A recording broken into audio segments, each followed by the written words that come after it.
안녕하세요. 저는 얼마 전 남편과 헤어지고 솔로가 된 30대 돌싱이에요. 혹시 말 한마디로 천냥빚 갚는다는 속담 다들 아시나요? 제가 들려드릴 사연은 말 한마디로 천냥빚도 만들 사람의 이야기랍니다. 솔직히 서로 다른 두 가문의 사람들이 만나서 새로운 가정을 꾸리는 이상 모든 것이 딱 들어맞지는 않는다고 생각해요. 분명히 맞지 않는 부분도 있고 이해할 수 없는 부분도 있겠지만 그걸 조율하며 사는 것도 결혼 생활이라고 생각하거든요. 저는 33세 결혼을 했으니 그리 철없는 시절에 결혼한 것도 아니어서 이해하고 양보하면 다 잘 될 거라고 낙천적으로 생각했어요. 그것만으로 해결되지 않는 일들이 충분히 있다는 걸 그때는 알지 못했거든요. 사실 저와 남편의 만남도 남들이 보기엔 독특하게 시작됐어요. 서로가 홀로 떠난 여행지에서 만나게 됐고 돌아와서 다시 만나 사귀게 됐고 결혼까지 하게 된 케이스였거든요. 그래서 그런지 처음부터 우리는 운명이 아닌가 하는 생각에 잔뜩 사로잡혀 있었던 것 같아요. 그래서 평소 잘하지 않는 실수를 하게 된 건지도 모르죠. 저는 평범한 회사원이었고 남편은 작은 가게를 운영하는 젊은 사장님이었어요. 친정도 시댁도 고만고만하고 잘 사는 편은 아니어서 결혼하기에도 무난했어요. 그렇게 결혼했는데 아이는 금방 생기지 않더라고요. 그래도 저는 그렇게 급하게 굴지 않았어요. 지금 생각해보면 생각보다 만만치 않은 시댁 식구 때문에 아이를 낳는 게 나중에 힘들지도 모른다는 어떤 예감이 들어서 애가 생기지 않았던 건지도 몰라요. 물론 그런 것 때문에 아이를 낳지 않으려 애쓴 건 아니었어요. 오히려 애는 썼지만 생기지 않았으니까. 왜 그런 생각을 했냐면 결혼 후에 드러난 시댁 식구들과 남편의 민낯 때문인데요. 남편은 결혼 전에는 자상하고 친절한 가정적인 사람이라고 생각했는데 결혼하고 나니 힘든 상황이 오면 먼저 발을 빼는 사람이더라고요. 특히 저와 시모가 다투게 됐을 때는 빛보다 빠르게 그 현장에서 사라지는 게 남편이었거든요. 그리고 일이 어느 정도 해결될 때쯤 조용히 모습을 드러내는 그런 사람이었어요. 시모는 말투가 직설적이고 생각 없이 말하는 타입이었어요. 그리고 시부는 우리에게 주는 건 없으면서 매번 우리가 버는 걸 뺏어가는 사람이었고요. 솔직히 그런 것들이 다 싫었지만 이미 결혼을 했고 죽어도 이 집 귀신이 되자 싶은 마음으로 시댁을 이해하려 했지만 결국은 이해하지 못하고 헤어지게 되더라고요. 그날은 바야흐로 시모의 생일이었습니다. 제가 결혼하고 나서 4번째로 맞이하는 생일이었죠. 결혼 생활 4년치의 경험이 쌓이니 아무래도 피해야 할 것들은 미리 피하는 요령이 생기더군요. 그게 바로 시모와의 대화였어요. 시모는 항상 한마디 덧붙이는 말 때문에 항상 사람들 기분을 언짢게 만드는 재주가 있으셨거든요. 솔직히 처음에는 화나서 혼자 열폭하기도 했는데 이쯤 되니 굳이 말을 섞지 않으면 된다는 걸 깨닫게 되더라고요. 그래도 순간 방심하면 시모의 수다에 넘어가 결국은 기분 상한 소리를 듣게 되는 경우가 종종 있었습니다. 이번 시모의 생일에는 올 가족이 많았어요.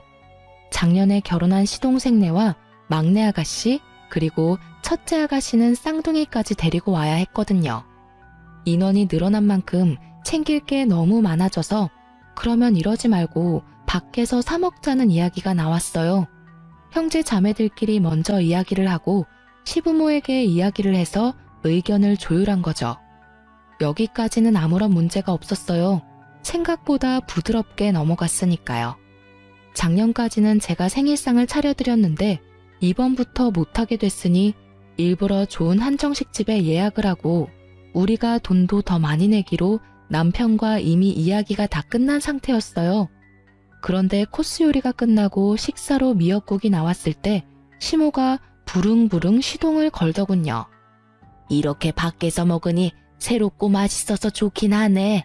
첫째가 작년까지 챙겨주긴 했지만 아무래도 전문 한정식 집에는 못 미치지. 그렇지 않니 둘째야? 내 음식 솜씨가 나쁘다는 말을 하고 싶으면 제게 말하면 될 일을 굳이 둘째 며느리인 동서에게 말하는 것이 딱 어머니식 화법이었어요. 남의 허물을 제 3자에게 알려서 다 퍼뜨리게 만드는 것. 참 나쁜 버릇이기도 했죠. 그렇지만 저는 이 정도로 흔들리지 않았어요. 제가 처음에도 말씀드렸다시피 시모는 원래 그런 말을 잘하는 분이셨고 저도 내공이 쌓일 대로 쌓였으니까요. 그러셨어요? 그러면 처음부터 한정식 집으로 모실 걸 그랬네요. 어머님이 이렇게 좋아할 줄 몰랐네요. 좋아한다니 저로서는 다행인 일인데 그 말이 본심이 아니었다는 게 더 큰일이었죠. 솔직히 이렇게 먹으면 좋기야 하지만 이 돈은 누가 다 내니? 그래서 나는 좀 억울해. 내가 받아야 할 걸 제대로 못 받은 기분이 들어서. 시어머니 생신상을 맏며느리가 해주면 얼마나 좋아? 서로 간에 마음도 통하고 정성도 들고. 무엇보다 다른 사람 보기 얼마나 좋니?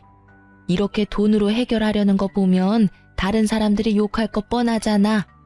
혹시 너 친정집에서도 어른들 생신에 돈으로 때우려 하니? 그 이야기를 듣는 내내 뱃속에서 불덩어리가 치밀어 오르는 걸 꾹꾹 눌러 참느라 애썼어요. 누가 들으면 제가 시모 생신상을 안 차린 것처럼 말하니 말이죠. 작년까지는 제가 매번 생신상을 차려드렸는데도 저런 식으로 이야기하니 저도 기분이 확 상하잖아요. 게다가 친정집까지 건드는 건 예의도 아니고요.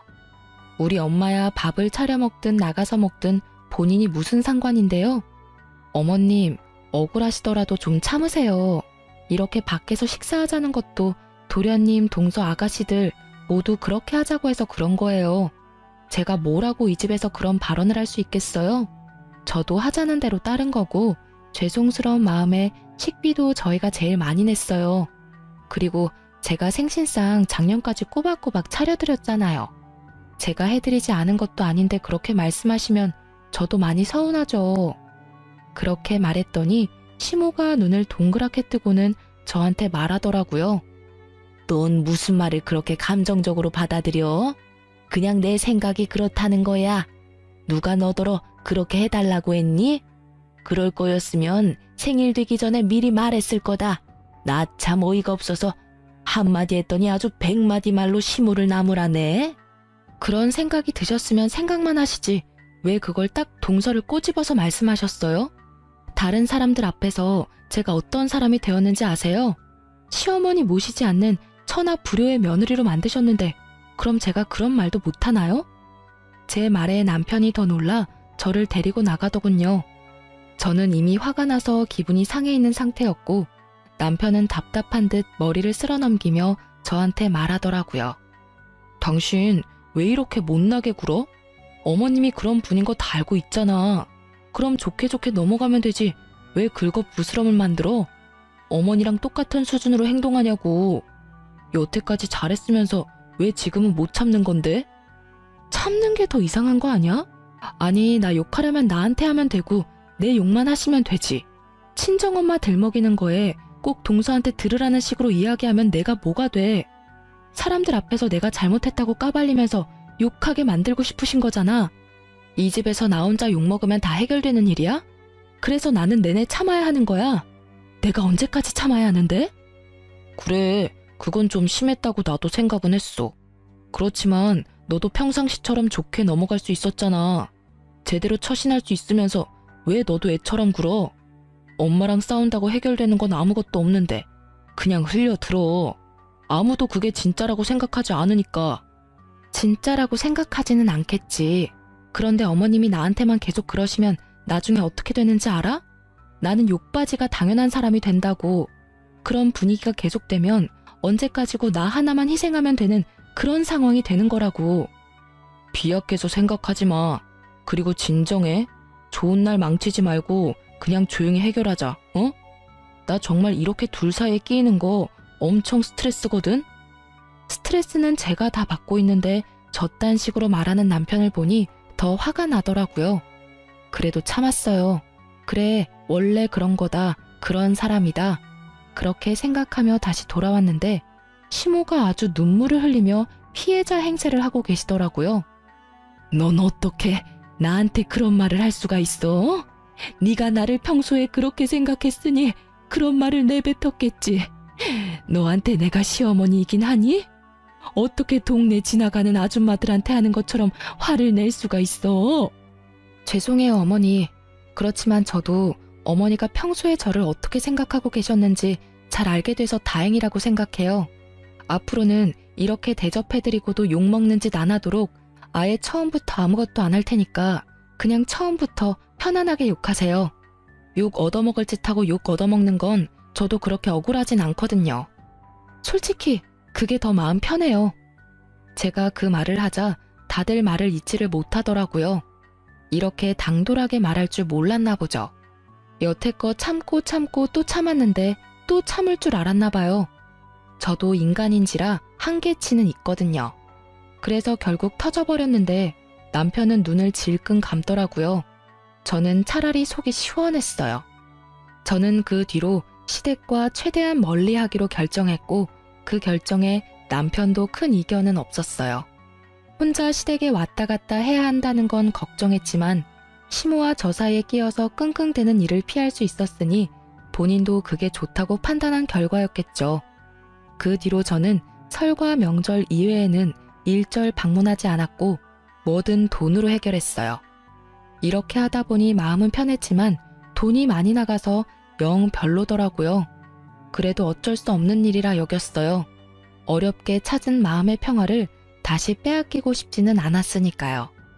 그렇게 어떻게든 숨쉴 구멍 하나 틔우고 사는데 위기는 언제나 불시에 찾아오더라고요. 생각지도 못한 시부의 은퇴 때문이었어요. 시부는 중소기업의 기술자로 다니고 계셨는데 굳이 정년도 되지 않았는데 은퇴를 하시려고 하더군요. 몸이 힘들다는 말도 지나가며 몇 번 하셨고 본인이 하고 싶어하는 의지도 없어 보였어요. 연세가 있으시니 그러려니 했는데 정말로 퇴사를 결정하고 나올 줄은 저희도 몰랐죠. 솔직히 시부가 퇴사하고 나온 건 어쩔 수 없는 일이긴 했는데 결국 그 다음 달부터 저희 쪽에 커다란 위기가 닥쳤어요. 바로 시부가 여러 가지 명목으로 저희한테 돈을 달라고 하는 것이었죠. 처음에는 병원비, 보험비 같은 거였는데 그걸 드리기 시작하니 통신비나 기름값 같은 것도 원하시더라고요. 별 생각 없이 드렸는데 그게 몇 달 이어지니 매달 그걸 당연하게 요구하시더라고요. 마치 두 집 살림을 차린 것처럼 돈이 한정없이 빠져나가는 게 느껴지기 시작하자 저도 남편도 마음이 급했죠. 결국은 남편에게 형제 자매들의 도움을 좀 받자고 이야기했어요. 남편도 그 생각을 하고 있었고요. 그래서 서방님과 두 아가씨에게 남편이 단체톡을 했어요. 아버지가 퇴사를 하셨으니 우리 사남매가 같이 돈을 모아서 내자고요. 그런데 다들 반응이 시큰둥하더라고요. 급해진 남편이 둘째 내외에게 전화를 걸었어요. 아버지 퇴사해서 우리가 돈 좀 보태서 드려야 해. 노령연금도 아직 나올 때 안 돼서 급해. 형, 우리가 왜 그걸 내야 되는데? 그건 다 마지가 해야 할 일이잖아. 어차피 장남이라서 받을 재산도 많으면서. 야, 너 말 그따위로 할래? 아버지 어머니 오래오래 사시면 재산이 남아있기나 할 것 같아. 변변한 사망보험금도 없으신데 장례 치르고 나면 돈 다 나가고 없지. 빚 안 진 게 천만 다행이라고. 그런 상황에 내가 재산을 많이 받을 거라고? 말이 되는 소리를 좀 해. 맞아요. 그게 어떻게 마지가 당연히 해야 되는 일인데요? 그래서 말씀드리기 전까지 몇 달을 이 사람이 돈 내주고 있었잖아요. 저희도 이렇게 하다가는 곧 파산이라고요. 아니, 자식이 넷인데 어떻게 하나가 다 부양을 해요? 결국은 저도 합세에 싸워서 시동생도 돈을 같이 내기로 했어요. 두 아가씨들도 처음에는 난색을 표했지만 조금이라면 가능하다며 10만 원 정도씩은 내기로 했어요. 잘 걷어지거나 다들 흔쾌히 내는 것은 아니었지만 그래도 저희의 부담이 어느 정도 줄어들어 다행이라고 생각했죠. 그런데 시부는 저희가 매달 드리는 30만 원의 용돈에서 20만 원을 더 보태서 달라며 어린애 떼쓰듯 요구하기까지 하더라고요. 전화 통화할 때마다 닥달하는데 진짜 노이로제 걸리겠더라고요. 결국은 스트레스를 받은 저는 결국 이혼에 대한 생각이 조금 더 절실해졌어요. 그래도 이때까지만 해도 그리 심각한 수준은 아니었어요. 시부의 어이없는 요구는 저희 친정아버지가 돌아가시고 나서 더 심해졌어요. 아버지는 사망보험금을 2억 정도 남기고 돌아가셨어요.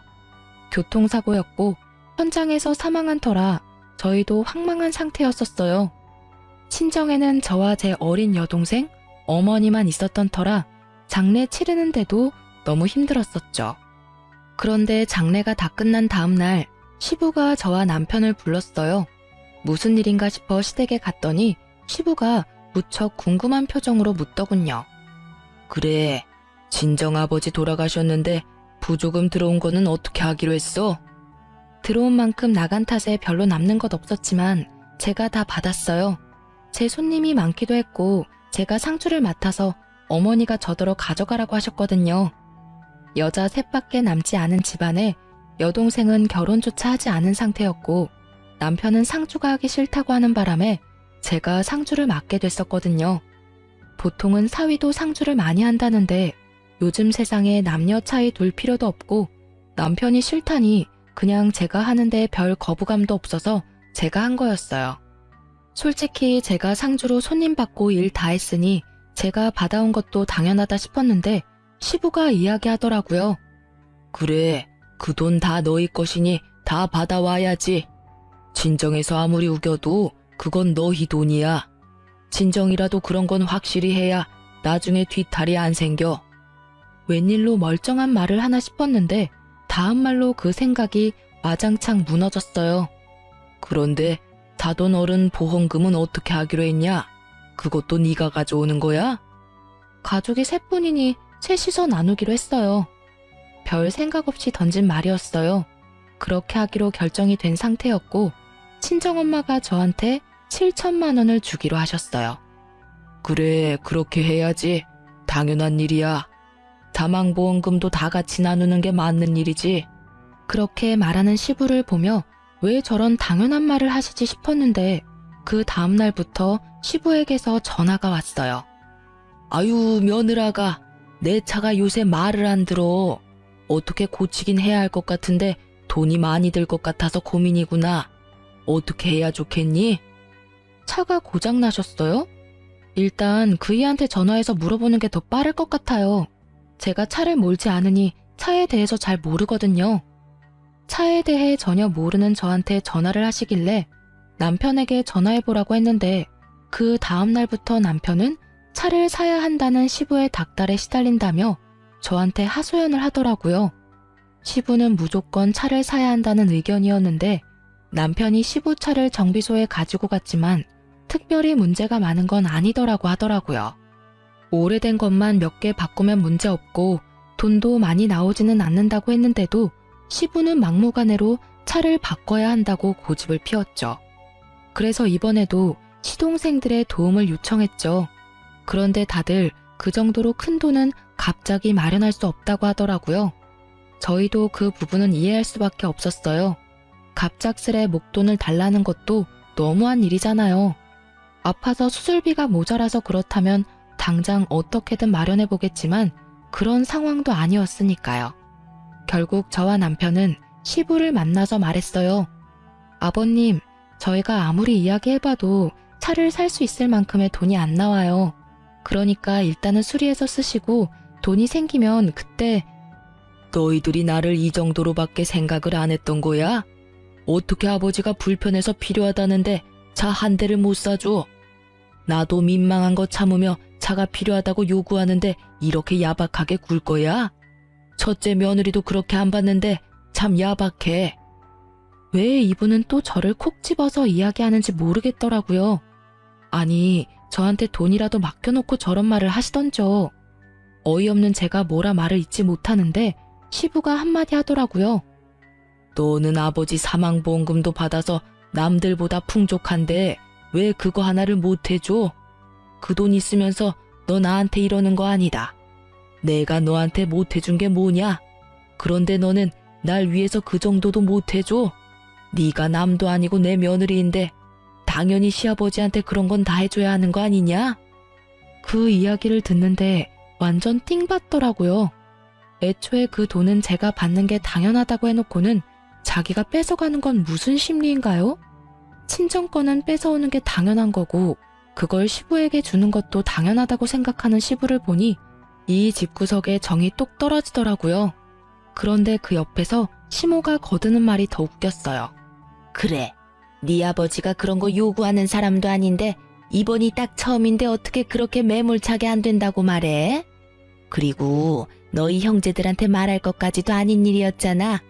너희 선에서 충분히 해결할 수 있는데도 온 동네 다 이야기하고 다녀서 우리가 얼굴을 못 들고 다녀. 니들이 우리를 돈이나 축내는 못된 부모로 만들어서 그 일 책임질 겸 해서 아버지 차 한 대 사주거라. 아니, 그 돈이 무슨 돈인데 두 분 돈처럼 말씀하시는데요? 저한테 돈 맡겨두셨어요? 그 돈이 제 돈이에요? 그 돈 제 아버지 돌아가셔서 받은 돈인데 왜 그게 아버님한테 당연히 드려야 할 돈이냐고요. 이건 진짜 선 넘으신 거라고요. 제 말에 남편은 또 저를 걸고 넘어졌어요. 무슨 말을 그렇게 해? 엄연히 당신 시아버지 시어머니고 모셔야 할 어른이잖아. 그냥 줘버리고 말면 되지 왜 화를 만들어? 그렇게 큰 돈도 아니고. 아버지가 그 돈 받고 당신한테 아무것도 안 해주겠어? 그 돈이 무슨 돈인데 편하게 번 돈 아니라고. 우리 아버지 죽어서 받은 돈인데 왜 그걸 이 집에다 줘야 하는데. 당신도 진짜 생각이라는 걸 좀 해. 그저 편하고 싶어서 나만 족치지 말고. 그렇게 말하고 저는 시댁에서 뛰쳐나왔어요. 남편 새끼가 쫓아왔지만 택시 타고 후딱 도망쳤어요. 그리고 택시 안에서 결심했어요. 이혼을 하기로. 이 정도면 충분하잖아요. 더 이상 저런 말 듣고 있으면 제 정신건강에 더 안 좋을 것 같았으니까요. 저는 집에 그날 바로 제가 가지고 있던 보험금과 남편 몰래 모아두었던 돈까지 모두 다 합산해서 친정엄마에게 몰래 맡겨뒀어요. 시댁에서 언제 돈을 가져갈지 모르니 우선 옮겨놨던 거였죠. 그 다음날 시부는 또 연락이 왔어요. 안 받으려고 했는데 남편 휴대폰으로 전화를 하는 바람에 안 받을 수가 없었어요. 그래, 생각 좀 해봤냐? 네가 가격이 너무 부담되면 내가 그거보다 한 단계 낮은 차도 고려해볼 생각이 있단다. 그러니까 죄송해요, 아버님. 그 돈 다시 어머니한테 돌려드렸어요. 솔직히 어머니 혼자 사셔야 하는데 노후 관리도 힘들 것 같아서 그냥 노후 자금 하시라고 드렸어요. 뭐? 그 돈을 왜 다시 돌려줘? 그게 네 돈인데 왜? 이런 멍청한 애를 봤나? 그거 너희 어머니 손에 들어가면 다시는 안 나와. 절대 네가 못 가진다고. 앞으로 힘들 어머니를 위해 드린 거예요. 솔직히 어머님 아버님처럼 든든한 자식들이 있는 것도 아니고 딸 둘에 혼자 사시는데 돈이라도 든든히 있어야 하지 않겠어요? 너는 그렇게 머리가 안 돌아가? 너는 출가 외인이야. 친정을 그렇게 챙기는 것도 나쁜 일이라는 걸 왜 몰라? 네가 챙겨야 할 사람은 시어른이라고. 부족 옮기는 게 어떤 일인지 몰라서 그런 큰일을 너 혼자 생각으로 결정해? 그 이야기를 듣는데 실소가 터지더군요. 그런 아버님도 두 아가씨들한테 매달 흑염소랑 홍삼 사오도록 시키시잖아요. 딸들이 집에 잘하면 좋으실 텐데 왜 남의 집 딸이 그러는 건 싫으세요? 그리고 아버님, 그 돈은 우리 아버지가 월급에서 꼬박꼬박 매달 보험금 넣어서 타게 된 보험금이에요. 그 돈 중에 아버님이 낸 몫이 하나도 없으니 온전히 우리 집안 돈이고요. 그러니 그만 신경 끄시는 게 좋을 것 같아요. 그렇게 이야기하자 결국 할 말이 없어진 시부는 씩씩거리다가 전화를 끊더군요. 그런데 그 불똥은 다른 데서 튀었어요. 다음날 친정엄마한테서 전화가 왔어요. 빨리 집으로 오라고요. 무슨 일인가 싶어 친정에 갔더니 세상에 시부와 시모가 둘이서 우리 엄마한테 돈 내놓으라고 난리를 피우고 있지 않겠어요? 당장 돈 내놓으시오. 아니 딸이 무슨 잘못이라고 딸 몫을 홀라당 가져가. 우리 며느리 돈 빨리 안 돌려주면 우리 여기서 한 발짝도 안 나가요. 아니 왜들 이러세요? 저한테 돈 맡겨놨어요? 그리고 당신의 며느리가 내 딸이라고요. 딸이 저한테 준 돈을 당신들이 뭐라고 돌려달라 말아 큰소리 친단 말이에요? 완전 빚쟁이처럼 집 앞에 진을 치고 있는 시어른들을 보니 저는 제가 처신을 잘못했구나 하는 생각이 먼저 들었어요. 아예 싹을 밟아놨어야 하는데 제가 어머니에게 돈을 줬다고 하니 어머니한테로 와서 돈을 내놓으라고 할 줄이야. 며느리 돈을 사돈이 가져가도록 뭐라고 했을 거 아닙니까? 그럼 걔가 멀쩡한 정신으로 그 큰 돈을 덜컥 제 어머니한테 줬겠어요? 분명히 안사돈께서 뭐라고 하니 애가 돈을 줬겠지. 제가 뭐라고 하든 그 돈은 딸아이가 알아서 하는 거죠. 사돈분들이야말로 완전 남이면서 어떻게 여기까지 찾아와서 돈돈거릴 수가 있어요? 염치라는 게 있어야지. 이렇게 뻔뻔하게 찾아와서 남의 남편 보험금을 내놓으라 말아 난리냐고요.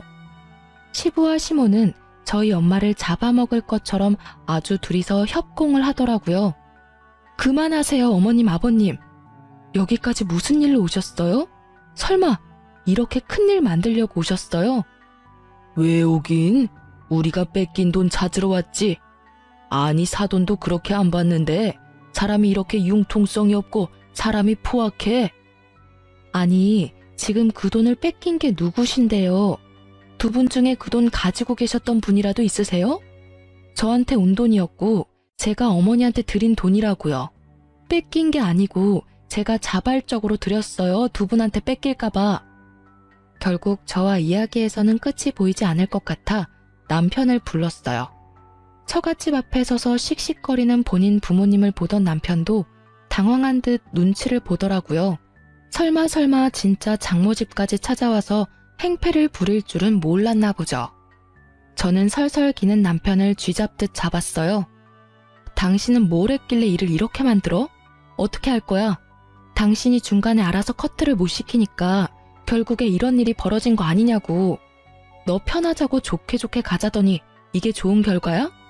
당신 두 눈으로 똑똑히 봐. 우리 엄마가 지금 무슨 꼴을 당하고 있었는지. 매번 나한테 좋게 넘어가라고 하더니 도대체 당신은 뭘 하느라 이런 일이 터질 때까지 그냥 뒀어?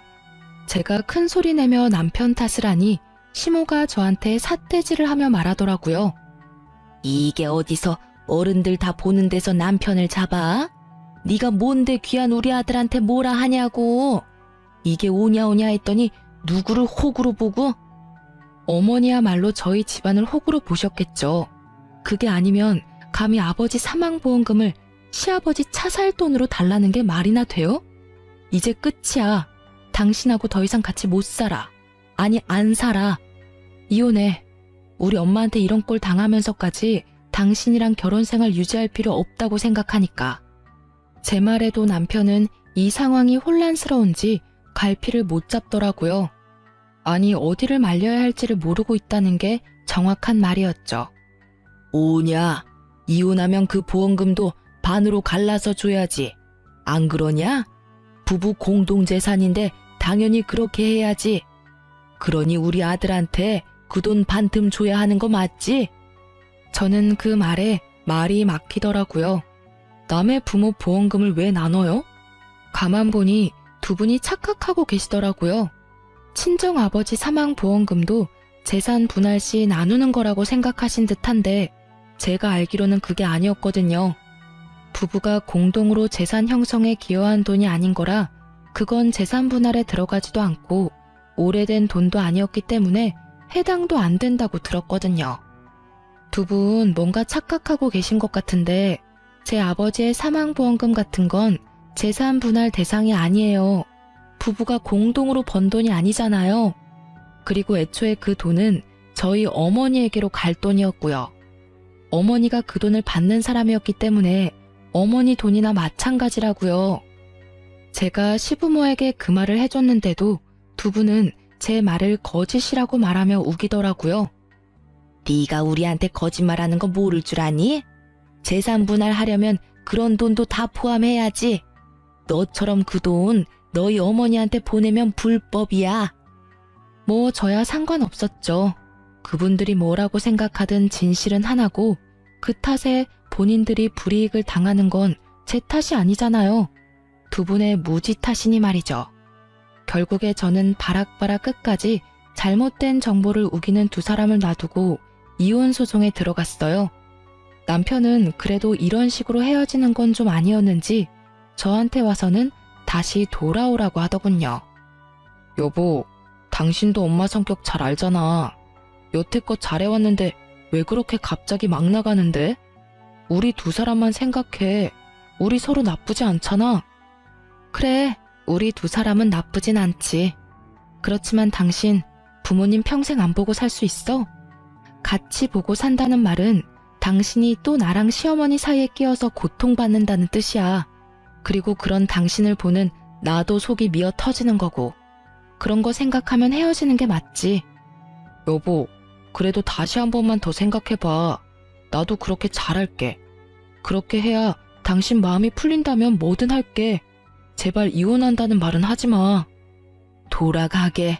친정까지 와서 이런 꼴을 당하게 할 정도면 딸이 그 집안에서 어떤 수모를 당했을지 감이 와. 남의 귀한 딸 데려다가 그런 짓을 했다는 게 믿기지도 않고 믿고 싶지도 않네. 자네가 정말로 우리 딸을 생각한다면 헤어져 주게. 당신 부모들 답도 없어. 남의 보험금을 세상에 자기들 돈처럼 구는 양반들이 어딨어? 거기다 빚쟁이처럼 집에 찾아와서 그러는 걸 보고도 자네가 우리 딸에게 돌아오라 마라 할 수 있다고 생각하나? 결국 친정엄마의 불호령에 남편은 돌아갔어요. 그리고 이혼은 남편 덕분에 그래도 합의로 잘 마무리가 됐어요. 시부모들은 끝까지 재산 분할할 때 그 돈 가져와야 한다고 우겼지만 법을 이길 수는 없죠. 게다가 시부모의 저를 향한 행동들이 이혼을 제게 유리하도록 이끌어줬고요. 결국 그 재산은 고유재산으로 분류돼서 나누지 않고 저희 집 가격의 절반을 제가 받게 되었고 깨끗하게 법적으로 모든 게 정리가 됐어요. 솔직히 어머니도 저도 갑작스레 혼자가 되어서 힘들기도 했지만 그래도 혼자가 아니라는 사실, 어머니와 함께 있다는 사실에 마음은 편했어요. 그런데 얼마 지나지 않아서 동서에게 연락이 왔어요. 형님, 혹시 전화 괜찮으세요? 이제 형님이라고 안 불러도 돼. 이제 우리 남인데 무슨 형님이야. 그냥 언니라고 불러. 솔직히 시댁 가족들하고 트러블 있었지만 동서한테까지 악감정 있는 건 아니었으니까. 정말 이제까지 어떻게 참으셨어요? 솔직히 저는 지금도 못 참을 것 같아요. 어머님이 저한테 무슨 말을 하는지 아세요? 하나부터 열까지 형님하고 저 비교하면서 그런 건 왜 못하냐, 저런 건 왜 못하냐, 걔가 하면 너도 할 줄 알아야지. 그래놓고선 또 잘하는 거 보시면 그거 잘한다고 네가 잘난 거 아니다. 그러다가 첫째 꼴 난다며 얼마나 타박을 주시는지 대체 어떻게 견뎌야 해요? 저는 해줄 말이 없었어요. 제가 못 버텨서 이혼했는데 이제 와서 무슨 조언을 해줄 수 있겠어요? 글쎄, 나는 그때 솔직히 친정 이야기만 안 나왔으면 그냥 참을 수도 있었을 거야. 그냥 한 귀로 듣고 한 귀로 흘리는 거 알잖아. 나 그거 잘하거든. 동서가 절대로 받아들이지 못할 말을 하는 거 아니고는 그냥 넘겨. 그게 제일 현명한 방법이야. 나는 뭐 실패했지만. 저는 그거 정말 못하거든요. 무슨 말을 해도 가슴과 기억에 콕콕 박혀서 계속 생각나고 또 생각나고. 결국은 총알바지 해주던 형님 이혼하고 나니 저한테 모든 화살이 돌아왔어요. 결국은 저도 시댁 행사에 요새 잘 안 나가요. 갈 때마다 하도 난리를 쳐대서. 오래 가려면 그게 좋을지도 모르지. 안 보면 좀 덜하거든. 근데 언젠간 그 얼굴들을 봐야 하니 말이야. 그래도 잘 지내고 있는 모양이네. 잘 지내요? 어디 가요? 지금 완전 집 난리 났어요. 눈 뜨고 못 봐줄 꼴이거든요. 형님 이혼하시고 아주버님은 재혼하라고 계속 시달리고 있으시고요. 제가 시댁과 척을 지고 있다 보니 그분들이 돈 필요할 때 연락할 곳이 없잖아요. 결국 두 아가씨한테 이거 사내라 저거 사내라 하는 바람에 두 분도 아예 부모님이랑은 영 끊고 지내고 있어요. 그나마 남매들이 사이가 좋아서 이리저리 연락하고 지내서 다행이지. 아니었으면 아예 뿔뿔이 흩어져서 안부 인사도 못하고 지낼 뻔했다니까요. 동서의 이야기를 들으니 본인들이 한 일들에 대한 벌을 지금 받고 있는 것 같더라고요. 자식이 자기 소유이고 자식들 돈이 내 돈이라고 당연하게 생각하는 시댁 어른들의 마인드는 정말 요즘 같은 세상에서는 있을 수 없는 거니까요. 그렇게 동서와의 연락도 그걸 끝으로 더 이상 오지 않았어요. 그리고 그 후 1년이 더 지났을 때 친정엄마와 마트를 가다가 전 시모와 마주친 적이 있었거든요. 그때도 여전히 그 나쁜 입버릇이 어디 가지 않았더라고요. 아이고, 얼굴색이 아주 좋네. 어쩜 이렇게 예쁘게 하고 다녀? 남의 집안은 풍비박산 내놓고 혼자 잘 사는가 봐. 너 때문에 집이 아주 갈갈이 찢어졌어. 어떻게 책임질 거야? 첫째 아들은 내 말도 안 들어. 둘째네는 연락도 안 돼. 두 딸들도 돈 이야기할 거면 집에 전화도 하지 말란다. 이게 네 작품이 아니면 누구 작품이겠니? 네가 이렇게 만들어 놓고 나갔으니까 네가 책임져야지. 이렇게 비아냥거리는 말투를 정말 오랜만에 들으니 어질어질 하더라고요. 그러게요. 이혼하고 나니 얼굴이 피는 게 다들 좋은 일 있냐고 물어봐요. 좋은 일이긴 하죠. 그렇게 괴롭히던 사람이 없어졌으니까요. 그리고 자식들이 연락 안 하는 걸 제 탓으로 돌리지 마세요. 저는 이혼 후에도 이혼 전에도 시부모님 연락 받지 마라고 한 적 없어요. 그분들이 그렇게 했다면 다 그만한 이유가 있었겠죠. 솔직히 두 분만 모르고 나머지 사람들은 다 아는 이유가 있잖아요. 전화 걸 때 무슨 용건으로 전화 거는지 잘 생각해 보시면 감이 올 거예요. 제 말에 시모가 열받아서는 쌍심지를 켜고 눈을 부라리며 저를 쳐다보며 말하더군요. 아니, 이년이 어디서 잘났다고 입을 나불거려? 가만 보자 하니 내가 니년 아래 것으로 보이냐? 좋게 말하면 좋게 알아들어야지. 어디서 어른 말에 토를 달고 말대꾸 하는 거야? 그리고 자식들이 그렇게 된 게 내 탓이라도 된다는 거야? 네가 그걸 무슨 수로 한다고 함부로 짓거려? 결국 저희 친정엄마가 열받아서 제 앞으로 나섰어요. 저희 어머니도 한 성격 하시거든요. 웬만하면 참으려 노력하시지만 딸 이야기라면 눈빛부터 달라지시지 말이에요. 이보세요, 아줌마. 왜 남의 딸한테 2년 전년 짓거리고 난리야? 이미 이혼해서 남이고 좋은 일로 헤어진 것도 아닌데 왜 여기 와서 이 난리를 피우냐고. 망할 할망구가 늙어서 노망이 들었나? 노망? 이 할망구가 말 다 했어. 네가 자식령 교육을 똑바로 못 시켜서 이런 일 일어난 거잖아. 교육? 아줌마야말로 자식들한테 잘했으면 일이 이 지경까지 왔겠어? 그 집 자식들 다 떠난 게 왜 우리 딸 잘못이야? 당신들이 하도 잘못을 많이 했으니 자식들이 다 꼴 보기 싫어 떠난 거지. 웃기지도 않아. 자기가 잘못해놓고 남한테 왜 덤탱이야? 뻔뻔한 것도 유전인가? 아니, 보자 하니까 말을 함부로 하네. 당신이 뭔데 남의 자식들 운운하고 지랄이야? 그러는 당신이야말로 한 번만 더 내 딸한테 그런 욕설 퍼부으면 명예훼손죄로 고발할 거야. 할망구 정신이 나갔나 봐? 어디서 미친 소리를 삑삑거려? 결국은 주변 사람들이 다 들러붙어서야 두 분을 떼어놓을 수 있었어요. 그만하세요. 여기는 바뀌고 이럴수록 소문나서 손해보는 건 두 사람 모두인 거 알고 계시죠? 그리고 어머님, 저희는 이미 남이고 법적으로 모든 게 해결됐다고 생각해요. 그러니까 저희랑 마주치더라도 그냥 무시하세요. 굳이 아는 척해서 부스럼 만들지 마시고요. 저는 솔직히 말하면 어머님이나 아버님하고는 마주치고 싶지도 않은 사람이에요. 얼마나 제가 시달렸는지 두 분은 모르고 계시니까요. 이렇게 직접 말씀드리는 겁니다. 저희 모녀 말고 본인들 앞가림이나 신경 쓰세요. 아시겠죠? 아예 상종도 하기 싫으니 서로 무시하자는 제 말에 열이 받았는지 시모가 부글거리더니 곧 사그라들었어요. 왜냐면 주변에 모인 사람들이 모두 수군거리기 바빴거든요.